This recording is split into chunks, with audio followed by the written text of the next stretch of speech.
இது வந்து ஒரு பீஸ் வந்து 120 வரும். பிரைட் அந்த டபுள் லைன் தான். ஒரு பீஸ் வந்து 120 வரும். இது வந்து ஒரு பீஸ் வந்து 140 வரும். இதுவும் பிரைட் லைன் தான், டபுள் லைன் தான், ஸ்பாஞ்ச் போல் தான். இதில் ஒரு சிவிலும் வரும், ஒரு ஸ்னாப்பும் வரும். ஒரு செட்டு வந்து 140 ரூபா வரும். இது வந்து ஒரு பீஸ் வந்து 130 ரூபா வரும்.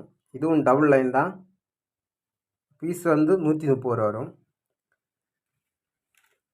இதில் நீங்கள் நரம் போட வாங்க. இது வந்து 50 மீட்டர் 80 mm வரும். செட்டாக வரும். ஒரு சிவிலு ஸ்னாப்போட வரும். 200 ரூபா வரும். செட்டாக வரும். 200 ரூபா வரும். தேவை இருந்தால் கால் பண்ணுங்கள், சப்போர்ட் பண்ணுங்கள். Okay friends.